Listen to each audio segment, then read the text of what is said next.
Hey guys, I'm working on a flooring project today, actually getting ready to install hardwood flooring in this house, and I wanted to do a quick review of a new tool that I had picked up, which is this Robert's long neck jam saw. So historically, when I've done flooring projects, I usually always use an oscillating cutter, you know, like this one, and I basically lay down a piece of the flooring material and then just slide this across the top and actually cut off you know, the bottom of the casing and the door jamb.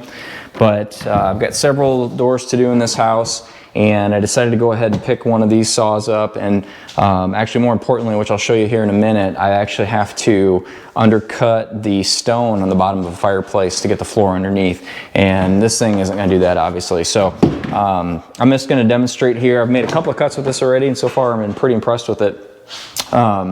So it's basically got an adjustable base on it, so you can determine the height that you need your cut to be. This base has thumb screws on either side, so you can lock it down nice and tight. It's got a handle.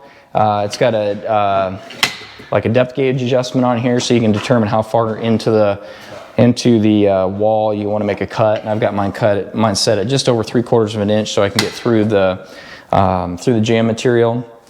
It's got a dust port, and I haven't actually tried this. I'm gonna try this here in a minute, that you can hook up to a vacuum. And I've got this adapter that I picked up that fits onto the shop vac, and it fits right in there nicely. So I'm gonna try that and see how that does for dust collection.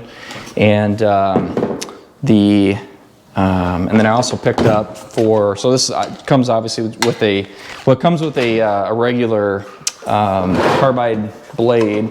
It also comes with an abrasive masonry blade that you can use, but I opted for the stone under the fireplace. I actually purchased a blade, a diamond blade, and I think this is actually made for cutting countertops actually, so I'm hoping it'll give me a nice clean cut. So we'll give that a try here in a minute, but first I'll just demonstrate on undercutting a door jamb here, so you can see how this works with the wood blade, and then we'll switch to the fireplace.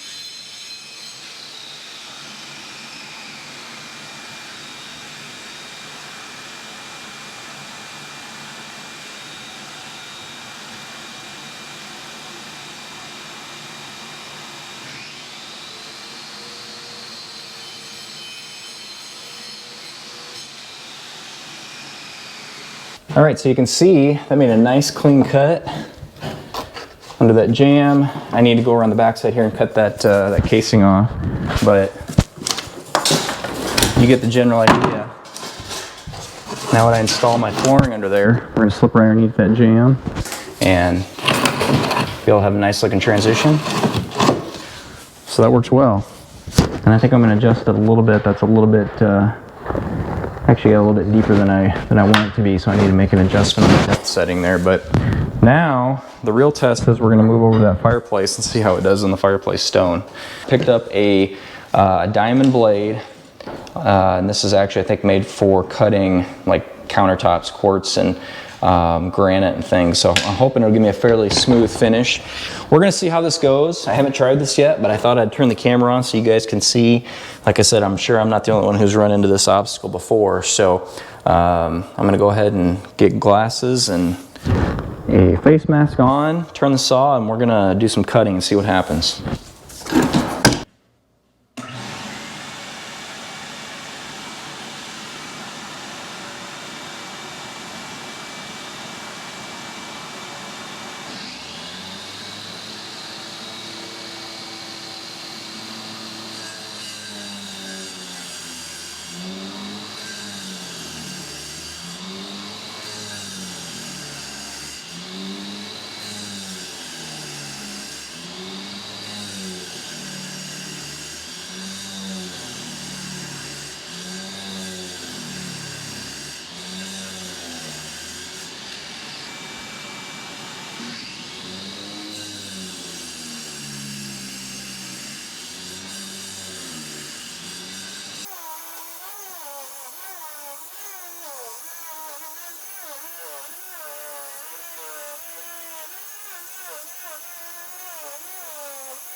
All right, so that worked pretty well. I'm pretty happy with that.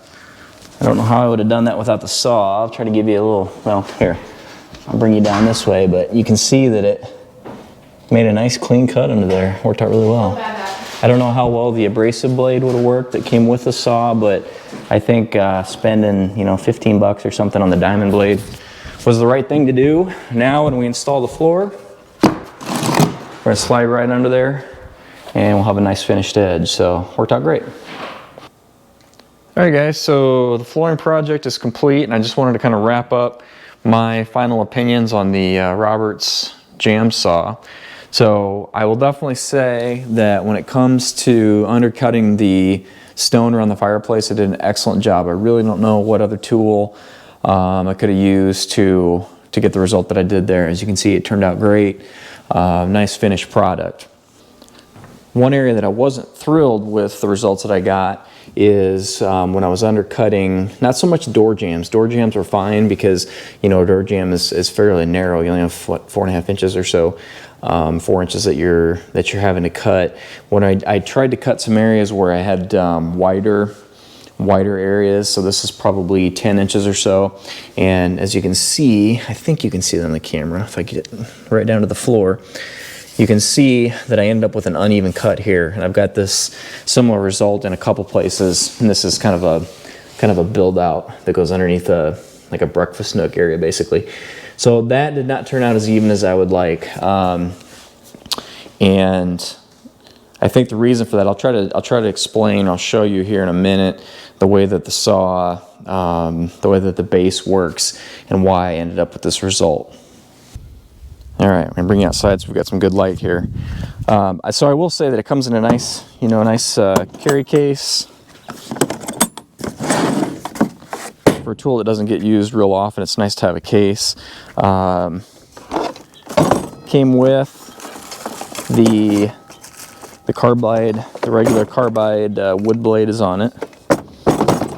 And I think I mentioned before, it comes with a masonry kind of an abrasive blade, and then I showed you in the video, this is the diamond coated blade that I used to cut the stone underneath the fireplace. It's got the tools that you need to adjust and everything, but here's what makes it a little bit, it has a little bit of a learning curve, I'll just say, to get to use it. So you can see the base here, and this is the adjustable base. I'm gonna move this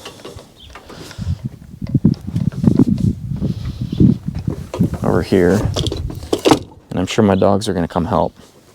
And I should mention too, somebody might see this, I was using this against painted trim, and it was just leaving kind of an aluminum mark, dark marks on there, so I just threw a little bit of masking tape. That's why I have that on that fence.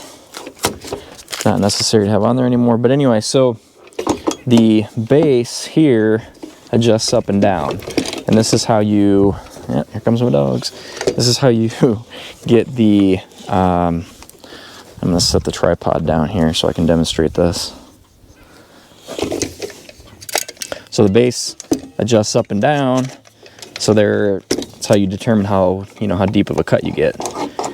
But because this base is fairly narrow, and actually, it's got this dust collection port here as well that kind of takes away mass, but there's not a lot of meat here to actually rest on the floor. So when you're cutting, what takes a little bit of experience is it's really easy to have the saw rock like this, and the more I used it, the better I got with it. But I'm on an uneven deck board there, so that's probably not a great example, even more wobbly than normal, but you can see how easy that is to pivot up and down. So if you're not real careful when you're cutting, and that's what happened along the base under that cabinet in there that I showed you before, is when I first started cutting, I had the base nice and flat to the floor, and then as I transitioned over, I think I lost, sorry, dogs are not helpful.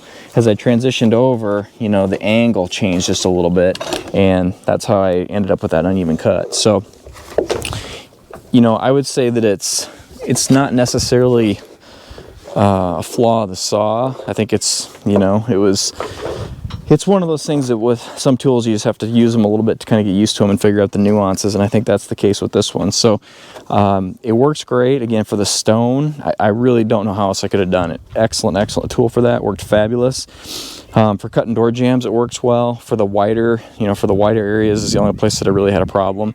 I guess what I would say is if you got to cut stone, this is the ticket. If you are just cutting, door jambs and a little bit of wood, truthfully, an oscillating tool really works just as well and does not take that much longer. So, and they're far cheaper too. This saw, I think, is close to $250, so they're not cheap. I'll leave a link down below if you want to, take a look and see what current prices are. But I'm sure you can probably find one in a rental store too, if you need to use one.